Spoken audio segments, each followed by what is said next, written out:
welcome to On Point Live. I'm Michael Horn. The stars of our show, this is an iconic brain trust of football knowledge here in the studio with us. We have Vince Ferragamo, Jackie Slater, formerly of the Los Angeles Rams. Vince, you played for a few other teams, as I recall. Green Bay. Yeah. You were up in Canada for a while. It was Canada a one year. time you That's did that. right. And Buffalo and Bills. Buffalo, yeah. boy. Went off and left us. Yeah. Let me ask you guys a question. Yes. How was your Thanksgiving? We got a weird week because we had games on Thanksgiving into the week. And that Sunday night game with the snow going following that Cincinnati-Cleveland game, I feel like I've already experienced winter sitting on the couch in my house. How do you guys take it with those games? It brought back memories. There's no doubt about it for me. I remember going and playing in the Rams' coldest game, and I remember everyone coming out for warm-ups all bundled up. And I came out bundled up, and I couldn't move. I was like the Michelin Man. So I went back in and stripped down to a T-shirt and a little bit of Vaseline, and that did me well. Vaseline works? Just put the Vaseline, kept me warm. That's good. Now, what game was that? Do you recall what the game was? Minnesota? No, it wasn't Minnesota. We were playing Cincinnati. Cincinnati is right there again in that Ohio. There was Vince, a lot how of about cold you? games. There were a lot of cold games this weekend, yeah. We're not talking about the ones you lost. We're talking about the weather. Some of the ones were played inside, like the Detroit Lions. They had a great game. Boy, they're the team to beat. I mean, they're the power team in the NFC, obviously. But, our Thanksgiving Day was so much fun. It was great. We had the Slaters over. We had a great time. Wait. You had the Slaters over? Oh, yeah. They'd come over. Yeah, it was my invitation. Did I not? But let me tell you what kind of wines we had. Oh, yeah. Tell me the wines. We had this Trebbiano, this white wine from Italy, from Abruzzi, Emilio Pepe. Then we had Costa Brown. We had the Chardonnay. We had the Costa Brown Pinot was great. We had Ferragamo. We had Tignanello. The Pinot was really But good. the food, my wife did a great job with the food. Jody all did the trimmings. Jody's great. And you know when I'm invited, potatoes, Jackie, in case you want turkey, everything. In case you want to have me over at your house, I usually like to bring what I call, I don't know if it's a new wine, it's called Opus One. I like to bring that. Opus One. Opus One if you want to for Thanksgiving meals. It's a good one, Jack. Like to have that. It's good stuff. All right, we're going to take a break here, but we got a lot to talk about this week. We're going to check out the games of the last week. We got some predictions for who's going to make or break the playoffs. These guys got a lot of stuff. We were in a pregame meeting today, and I thought it was going to come to blows. Jackie was going to plant a flag on Vince's chair. Well, there were a lot of blows thrown this past weekend. We'll talk about that, too. We will on Point Live. Check us out, onpointlive.net. That's our website, onpointlive.net. We'll be right back.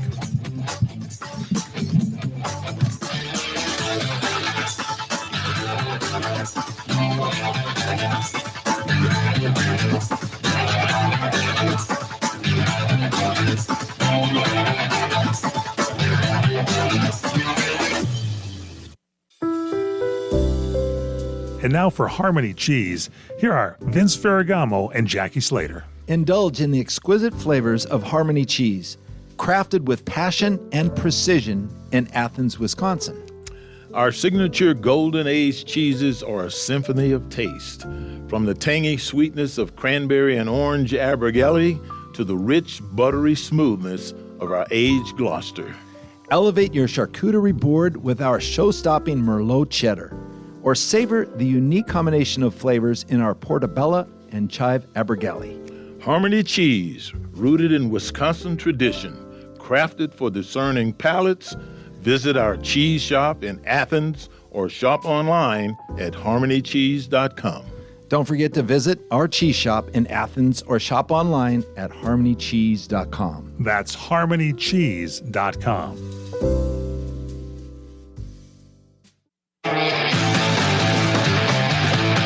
We are back on Point Live. Comes to you every week at this time on this radio station, this cable system, this podcast network.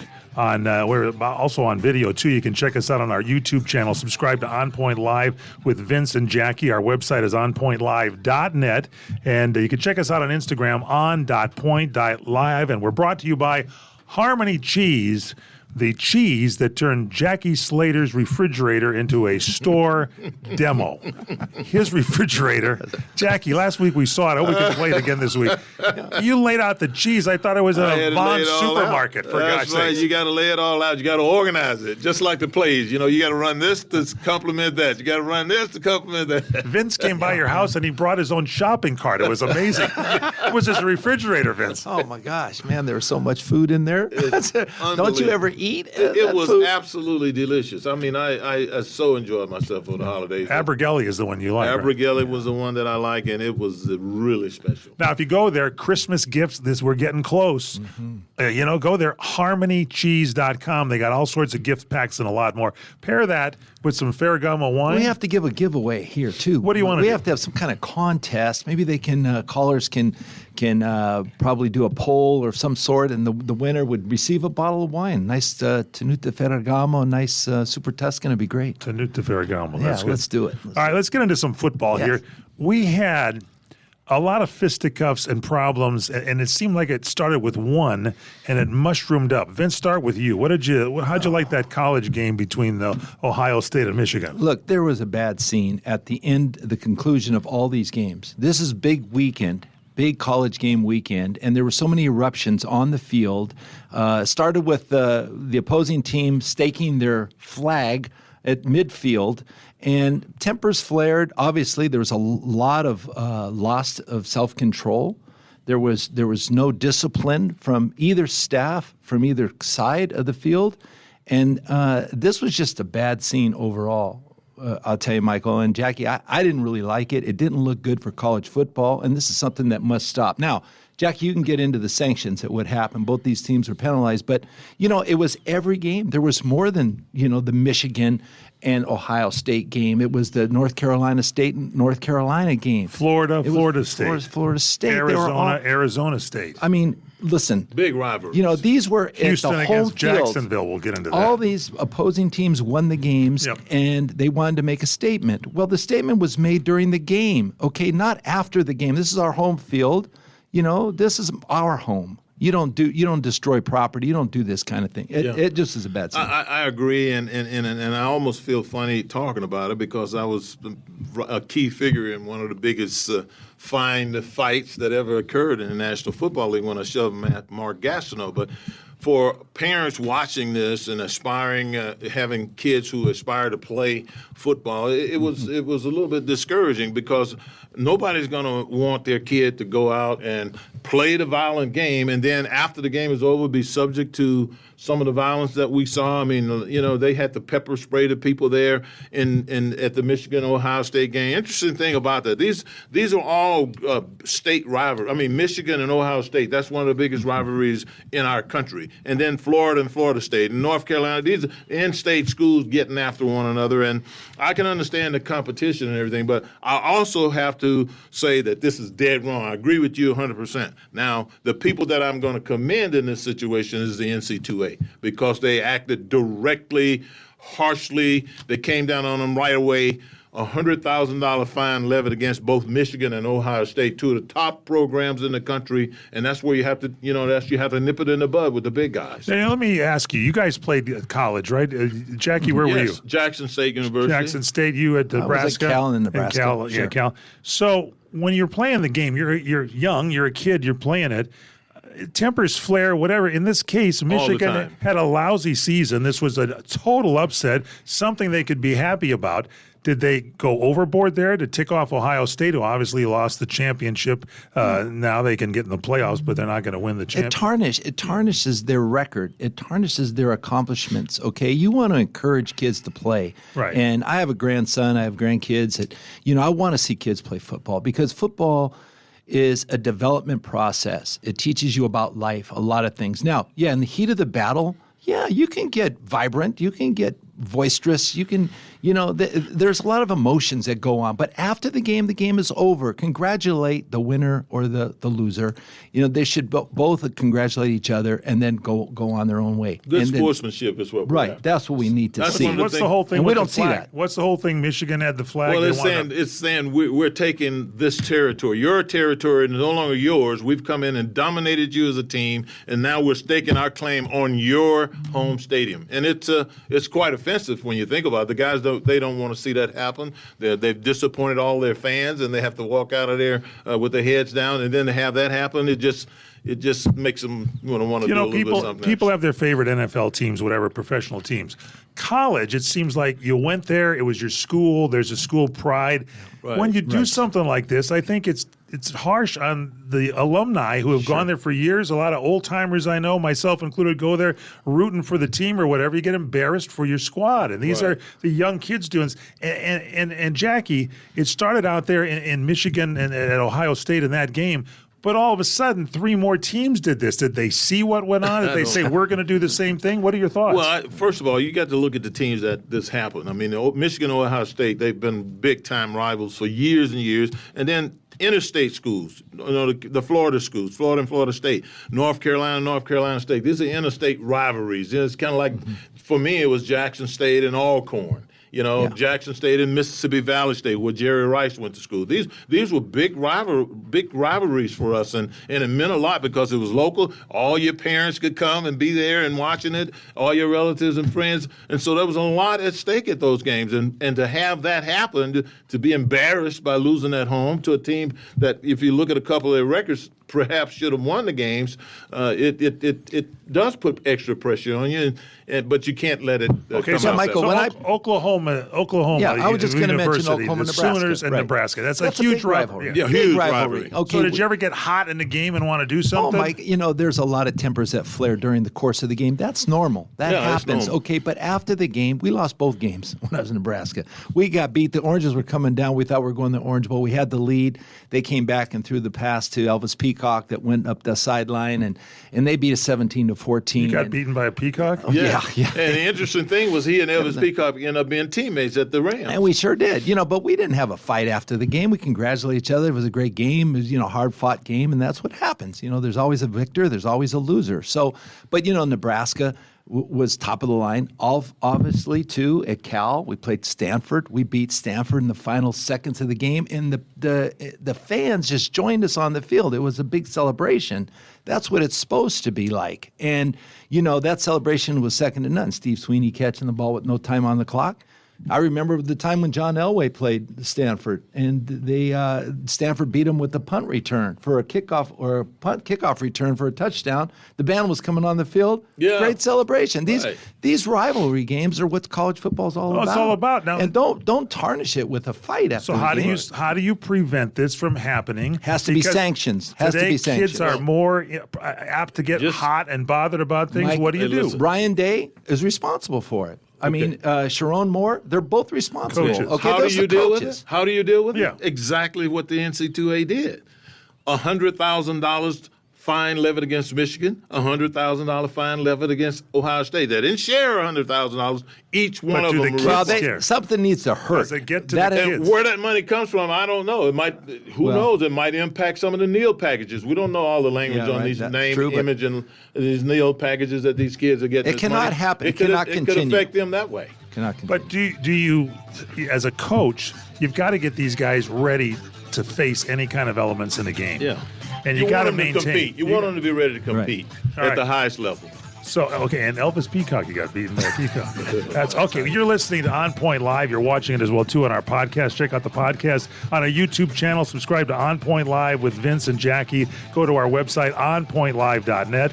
Also, Instagram, on.point.live. You can check us out at crntalk.com, CRN Digital Talk, our YouTube channel there. And definitely visit our sponsor, harmonycheese.com. Harmony Cheese, best cheese this time of the year.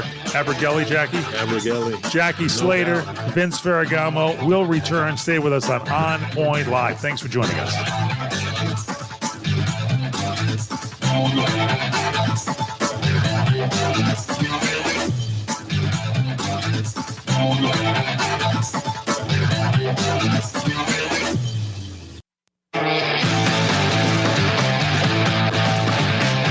We are back on Point Live. I'm Michael Horn.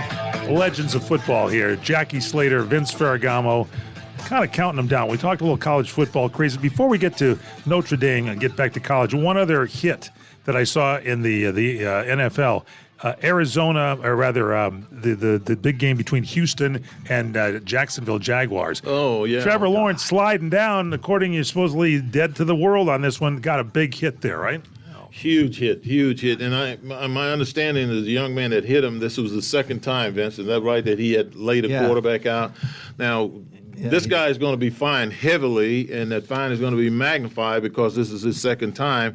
But, that's uncalled for. You can't, the guy, when he gives himself up, and he did that by going feet first, sliding. Yeah. Mm-hmm. You cannot come in and hit him like he did. He laid a forearm right in his face, and you saw how rigid his arm went right away. He was concussed at that particular point in time. That's uncalled for, and it will be dealt with sternly by the NFL. Yeah, Aziz Al-Shahir has hit 2 quarterbacks. Yeah. He hit Caleb Williams early in the season, on the sideline. That was a late hit. And then he also hit Trevor Lawrence. So he put both those quarterbacks, he did put Trevor Lawrence out for good for I don't know how long he's going to be sidelined. You're a quarterback. You see that coming. Yeah. What do you think? Do you protect yourself? You got to hold the football. Everything. No, you're giving yourself up, as Jackie said. You're sliding. The play is pretty much dead at that point. The defender has to come in and make. You don't even need to make a touch. It's my if job you give yourself at that point in time to just touch him, right, or just slide by him, or just touch him. But he went with a forearm, and it's a good thing he didn't hit him with his helmet because it might have been worse. But now that guy has a collectively bargained right to appeal his fine. The next day he gets a fine, so he's going to appeal it. But the appeals officers, they're not going to have any mercy on him. Yeah, it's a rougher thing there. You're playing professionally now. You got to do it. Jackie Slater, Vince Ferragamo. Okay, back to college football real quick. God. Some pick sixes we had in the NFL. What about the Notre Dame and USC, Vince? Oh, God. 2 pick sixes. Oh, we had the Notre Dame and USC game. What a big rivalry this game is. And, for the first time in 95 years, Notre Dame returned a pick six, 100 yards. Wow. But the time before that, how the long series is the before football that, field again? It's 100 yards. Okay, and Michael, sure. the series before that, there was another player returned it 99 yards. So 2 unfortunate mistakes for USC. They got beat by those 2 touchdowns. Unfortunate. What do you call it? I mean, you can't really blame the quarterback. He's trying to throw the ball up. They're down by 2 touchdowns. What about the defense? Can't you stop that guy? Well, you know what? Exactly. I don't know. Jackie Slater, come on. What do you think? Let me tell you. Now, that is amazing when you think about all the years that have gone by, and this has never happened before. But also, there's another thing that's never happened before. What in the world? What in the world? Exactly. Think about this. Yes. A 310-pound man intercepting a ball and running it 90 yards back for a touchdown. 99. 99, I think. 99 You're yards talking back. about Leonard Williams. I'm talking about with Leonard. Seattle. Unbelievable. How old is he? I don't know how old he is, but he weighs 310 pounds. And I'm wondering, where were all those fleet-footed, fast receivers?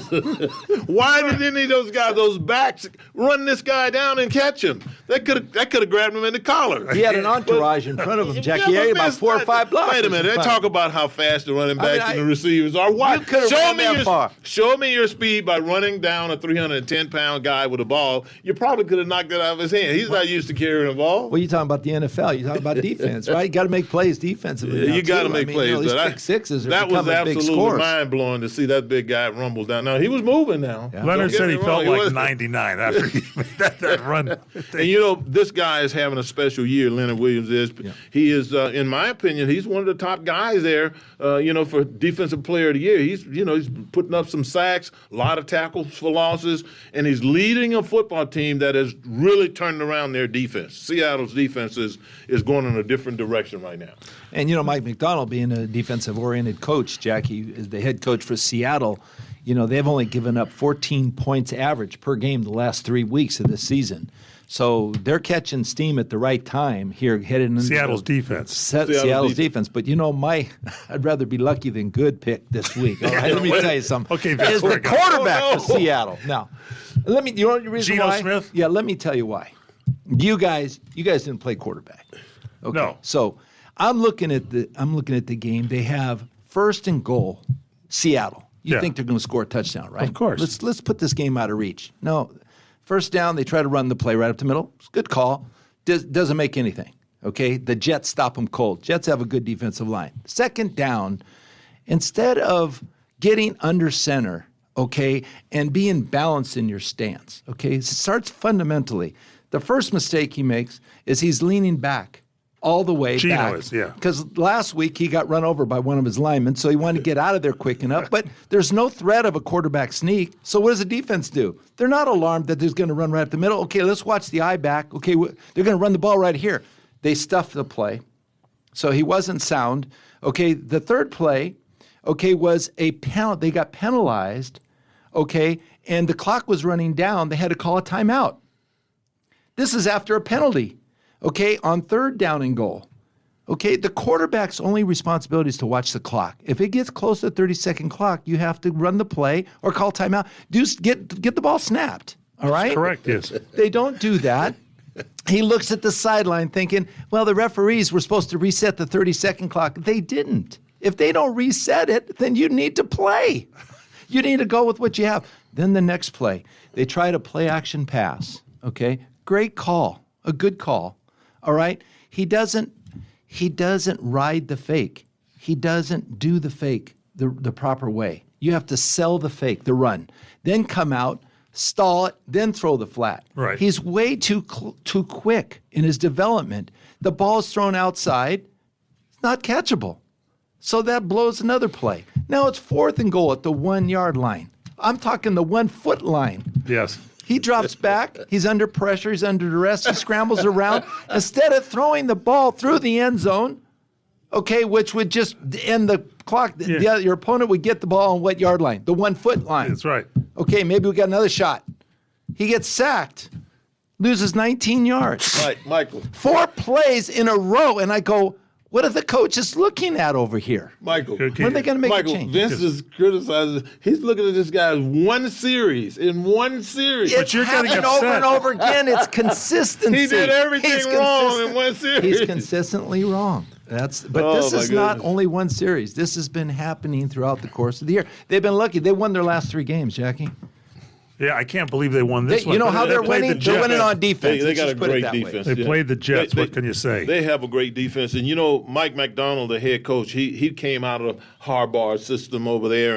And not only, he's the youngest head coach in pro football, but you know what he did? He hired Leslie Frazier. Leslie Frazier he played at Alcorn, an HBCU back in Mississippi, and then he became a head coach in the National Football League. Been a defensive-oriented guy all of his career, about 25 years or so, if not longer, in the NFL. And he is the assistant head coach to this young man, and they are playing big-time football on that side of the ball, and it's because of these guys. There's no doubt in my mind that this attitude of this team is defensive-oriented right now. And you watch what I tell you. As this year goes along, the difference in their win and loss record is going to be based on the way this defense is playing. And I predict that they're going to be winning a whole lot more games than they're going to be losing them because of their defense. You're getting you're pounding. When you start pounding, Jackie, I know that people, our audience, Jackie's ready to make a statement, and he did. Yeah, I've got another lucky than. Okay, what else? I'd rather be lucky than Rather good. be lucky. Okay, here goes to Derek Carr. Okay, Derek Carr. I've been kind of critical on quarterbacks, but let me go ahead. Oh, Okay. my goodness. Jackie, you mentioned he made $150 million in his last contract. $100 million guaranteed. Wait, how much? $150 million. Okay, wait a minute With now. $100 million Now, guaranteed. do you know who's the quarterback that has won the least amount of games, has the most losing record of all quarterbacks in the last 10 years? Not Derek. Derek Carr. Really? Okay. He's averaged 9 losses in 10 years, but more recently, in the last 3 years, he's averaged 9 losses per year. In the last couple of years, he's averaged 10 losses per year. Ew. How can you afford a quarterback who's going to perform like at that Somebody level? signed him. Well, they paid him. The Saints did. They paid him. Well, the I mean, Saints- somebody saw something What'd you see? in Derek Carr that brought him there, that paid him the way they did. Now, Sean Payton was there when he came, correct? No, Sean Payton was let go. He went to Denver. Okay, was Sean Payton there when he signed? No, Okay, I don't okay. think so. All right. I don't think so. Well, if Sean Payton wasn't there, then we Sean can't. Payton wouldn't have got Derek Carr. I'll tell you right we now. can't blame Would have Sean got Payton. Geno Smith. We can't blame him. No, he wouldn't. He had a chance to go to Seattle, but he didn't go. He went to Denver, where he got Derek, Bo if Nix you're now. listening, we're just kind of looking over some numbers on your career. Yeah, right? yeah, it's Okay, well, So Derek for- knows. for At some years- point in time, he was a good quarterback deemed by people. He's I got- remember his name being sung around. Of course. But you look at the production over the years. I mean, it's just Okay, he's 4 years in the NFL, Derek Carr. Lost 43 games in those 4 years. Yeah. In 5 years, he's lost 53 games. 6 years, 56 games. 7 years, 63. 8 years, 70. 9 years, 79. 10 years, 87. And he got a raise. 11 years, 92 games he's lost. So $150 million, and he's got guarantees. I think, Jackie, you and I were talking about this before. $7 million for this year, 12 in 23, $12 million in 24. You got another $51 million in 2025. You can keep going on and on, Michael. But goodness. look at sometimes coaches just make a mistake. I mean, so how do you cut your loss? You know what the problem? you The ought to be able to tell. the secret is to find out early. Yeah. Let's cut our losses. At some point in time, somebody has to conclude that the man can't hit a bull in the butt with a base filler. Can't hit a bull in the butt.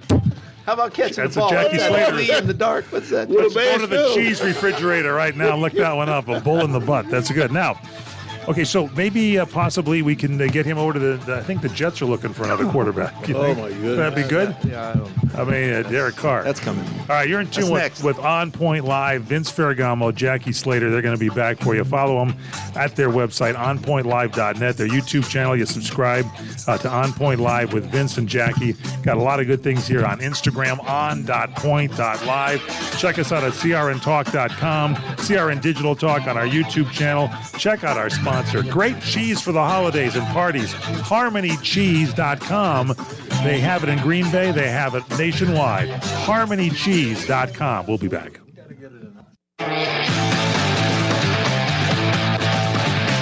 Welcome back. On Point Live. I'm Michael Horn with the greats here. Jackie Slater, Vince Ferragamo, all the knowledge of football in those two brains right here. And I just kind of sit there and ask questions. And we haven't addressed the elephant in the room since we're looking back at last week. And maybe not necessarily the elephant, the bear in the room about timeouts. Jackie Slater, start with you. Come on. What's going on here? This game, the Bears had a chance to beat Detroit. Absolutely, it was kind of disappointing. I believe it's what was the final straw that caused them to fire Mr. Eberflus there. Right. But I think by the way, Vince, Thomas Brown. Yes, is the former assistant head coach to Sean McVay at the Rams is going to do a fantastic job, and I think they're going to find out that they've lucked up on finding a new head coach. But I mean, when you think about that game, the Chicago Bears, they're featuring this young quarterback. They expect him to be a leader. They expect him to do all these things, but he's still young. You got to help him along the way. And Vince, you would probably feel that he should have been equipped with the knowledge to know that he needs to call a timeout. He didn't do it. Right. So someone else should have been doing it. Vince, and I think that's why they lost their job. Eberflus should have called it. Got radioed or something. They got two-way walkie-talkies there, don't they? Well, it was a culmination of things, the firing of the coach, because they've lost a lot of close games late in the game. Yeah, but I have to give a lot of credit to Caleb Williams first. Okay, first let's talk about the way he's been playing. He's been playing one man out. I mean, he's tough, he's energetic, he's fired up at the end. He doesn't quit. He keeps playing, and he's brought his team from behind in many games this year, only to lose a game on a Hail Mary pass, on a late pass like this, or a fluke play, a block punt, a block field goal. He's doing what he can do, but the simple things are fundamental aspects of quarterbacking, and that's the play, being able to manage the clock. Okay, if you see the clock's running down, you need to be able to slam the ball down, get your team up there, call a timeout, do something to stop the clock, and know how to manage your timeouts that you have left to go down the field, because all they had to do is go down and maybe kick a field goal to win the game. So they didn't make that happen, which falls back on the quarterback, but also on the coach. But I think in time he will learn this. I mean, it should be inbred in him already. I don't think he'll have another problem with this. No, Thomas Brown will mean a lot to this club, because he gives them the motivation to go out and play, and he will put them in a position to win. That's the job of any coach, to teach, put you in position to win a game. And that's your only job. And so Thomas Brown's an improvement to Jackie, correct? Over Eberflus? I think so. This is what I know. Thomas Brown was spoken of very highly by one of the bright minds in our game right now, and that's Sean McVay. He was the assistant head coach to Sean McVay, running back coach.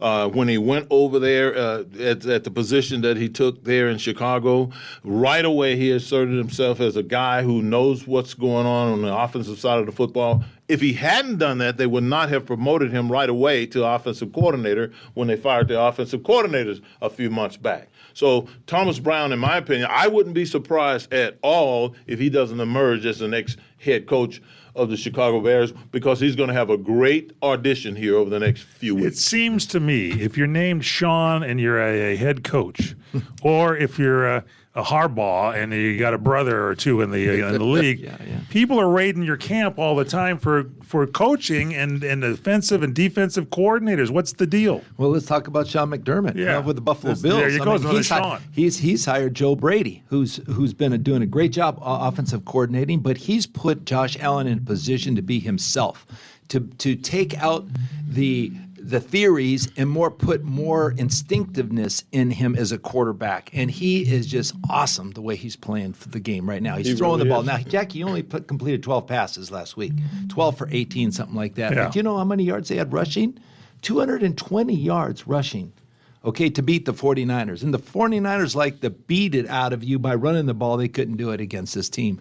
This team is headed, but the reason I told Jackie they're playing so well is they're playing so well together. A lot of it has to do with the way they're being coached and the glue that just keeps these guys together. They're a great team. Another great team I see, too, is the Eagles. Jackie. Yes. Vic Fangio, how are you able to hold the Ravens to 12 points? Vic Fangio's defense did And the way they kept Lamar bottled up there for the most part. This guy is the most elusive quarterback that we've seen since Michael Vick. Wouldn't you all agree with that? I agree. And they kept him bottled up. You didn't have any of those big 10, 12, 15-yard runs, backbreakers for defenses. They kept him bottled up, and then all of his major targets were taken away throughout the game. They did a fantastic job. Another great defense team, Jackie, or the Pittsburgh Steelers? There you go. You love Okay, Mike Tomlin. Look, we have a lot of respect for Mike Tomlin. We do. I like right that guy. now. Mike Tomlin is he just is a special. quality coach. He's a because special coach. You know why? And Jackie and I talked about it.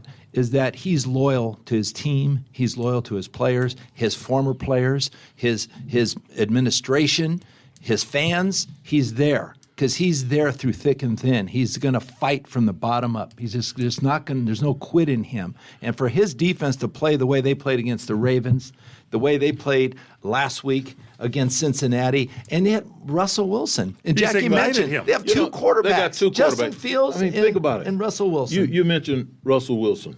Russell Wilson, we've seen him have a lot of success in early parts of his career, throughout most of his career, actually.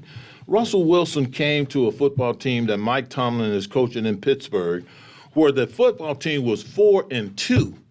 They had only lost 2 games and won 4 games. And Justin was playing real good. And Justin Fields was playing well. And then he made Russell sit there and watch. He made him sit there and learn. He made him sit there and help. And then eventually, when he put him in the lineup, it was a move for the best. I think everyone in Pittsburgh right now have to be aware of the fact that Mike Tomlin managed that quarterback situation as well as you possibly could. Russell Wilson is 5-1 now as their starting quarterback. Mm-hmm. All of a sudden, there's some of the best players are emerging, wide receivers, the new guys that they brought. Mike Williams come in after being there 1 week and is catching touchdown passes. Mike Tomlin is a magical type of a coach. I think the people in Pittsburgh realized this when they hired him. There's no conversation about firing this guy. He's won a Super Bowl. He's consistently featured motivated, highly skilled players all on the football field that are motivated to play the game. Prepping your team. You can't take that away from him. Putting life into a veteran, right? Well, absolutely, also, absolutely. The way he can take you aside and talk to a player and encourage the player, even after a fault that he does on the field, he will make it clear moving forward what he expects from the player. Right. Okay, but out of respect. And he does it because he knows how to handle the personnel that he has. Pickens was one of the players that he was talking to. Prime example. Just having an off game. He turned around. He came up the leading pass receiver for Russell Wilson. So these kind of things, more so than anything else, you have to, as a head coach, you have to be multi-talented. Okay, in all different aspects. And Vince, just want to close with this comment about Mike Tomlin. The Pickens kid, after they lost to Cleveland a couple of weeks ago, he came out and said, I don't think they were that good of a team. But it was the elements that caused us to lose the game. Mm-hmm. Now, Mike Pickens, he had, 111 yards or so in receptions this past week on 5 catches or something like that. Pickens was a different person this past week. I mean, when he was interviewed, his whole attitude was more mellow. It was more somber. It was more respectful. And I believe that Mike Tomlin called him to the side, and he may have said this: I agree with you. That's not a very good team that we played. But this is the way we have to conduct ourselves as professionals. And I think that that's the kind of influence that he brings to all of those interviews on both sides of the ball. On both sides and maybe of the ball. if we can learn something, humility is the greatest aspect, the greatest quality you could have. Humility. And I think more people need to take it, even at the college level. Okay, a couple of others. Quarterback Cooper Rush. Dallas is starting to win some games. What do you think? He's throwing. I mean, McCarthy's play calling. I mean, they're getting along great. He had great Vince, success don't last year. even start with that, Vince. Well, let's hold on. You do not like McCarthy. You have not said a positive thing about this guy at all. I don't know. Is it the quarterback all of a sudden? Is it really him? No, not really. Not really. They have their backs up against the wall. Everybody knows that, hey, after this season, we can all get fired. So, I mean, players included. Yeah. So they're playing right now, with, whatever's left in the tank, they got to give it. So, I mean, I think Cooper Kupp can't throw the ball, but you got to get everybody involved, and I think that's the key. Everybody's got to get involved. Cooper Rush, yeah. Cooper Rush, yeah. The quarterback's got to get all his receivers involved. So one other here, Vince Ferragamo, Jackie Slater. This guy's got his team playing like hotcakes for him here. We're talking about Josh Allen. What quarterback do you know throws a pass for a touchdown, catches a pass for a touchdown, and runs it into the end zone? That's the first time it's been done. Amari Cooper was a great play, Jackie. Yeah, threw the ball. He was getting really tackled on the sideline. Here comes Josh. Kansas City has that play. He sees him clear cut. Kansas City has that play in as a called play. Travis Kelce. I don't believe that was a called play. I think that was just kind of ad-libbing. Yes. I think, and it shows just how professional, how tough Josh Allen is, because he came up just in case there was a problem, just in case there was a fumble. He was going to be in position to be able to handle it, and he ended up having the ball pitched back to him, and he scored a touchdown. But let me tell you something, Jackie. Snow. You can't defense a play like that. You can't practice against a play like that. It just happens, all right? So, I mean, are they going to do that this week against the Rams? That's coming up. What are we going to talk about? One thought here when you talk about Josh here and everything. The offensive coordinator, Joe Brady. Yes, had a lot to do with these guys. We were talking about Joe Burrow, right? Sure. We were talking about Josh Allen. Yeah. Come on. Well, Josh Allen, and everybody knows this, is a big he's a freak of a physical specimen when it comes to playing the quarterback position. There's never any questions about him being not tall enough, and never any questions about him being not big enough. The guy weighs 240 pounds.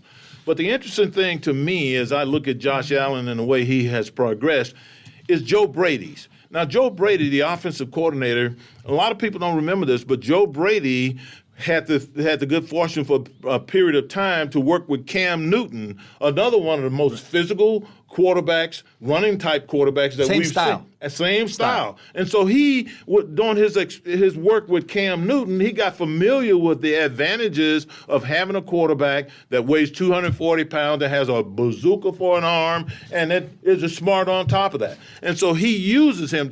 Some very unique situations he'll put Josh Allen in, and he takes advantage of it every time. And I used to look at that and say, well, aren't they worried about the quarterback getting hurt? Don't they want their $100 million guy out there throwing the passes all day? Well, no, they're not concerned about that because they know he's a linebacker playing quarterback. Jackie, they're not worried about it. I played in Buffalo. I played in Orchard Park, and I know the elements there. Yeah, okay, snows and there. let me tell you something. When he first came into the league, he had raw talent. He was just raw.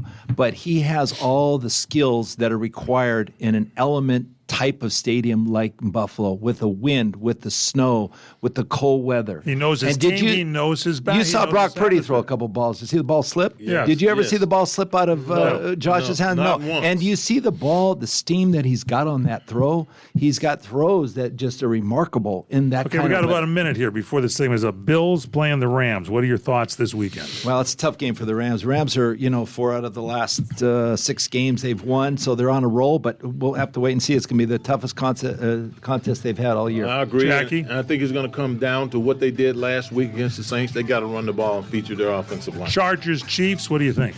Chiefs. I like the Chiefs, man. 11-1. They keep winning. They find ways to win. Well, you can't pass on Harbaugh. These guys 8-4. They're on a winning streak too. Motivating this team.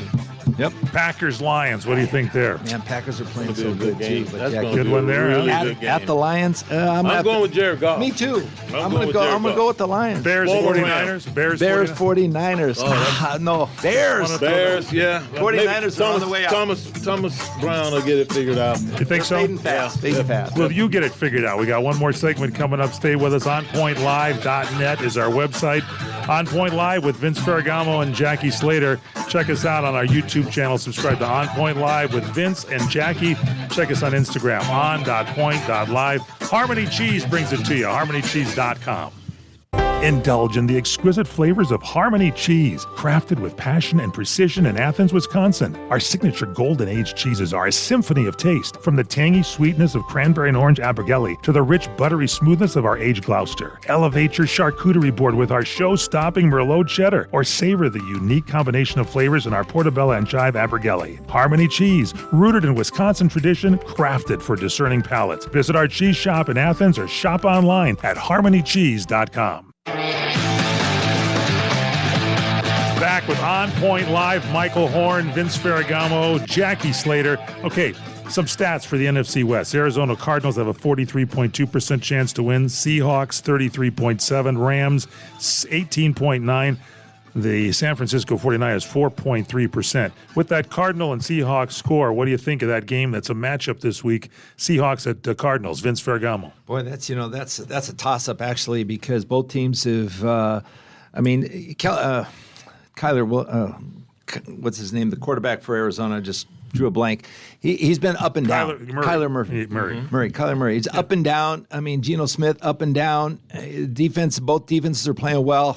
Yeah, that's a pick 'em. To me, I'll take the Cardinals. Yeah, to me, Vince, when I look at these two teams, I see like what I'm expecting to happen with all of the NFL down the stretch.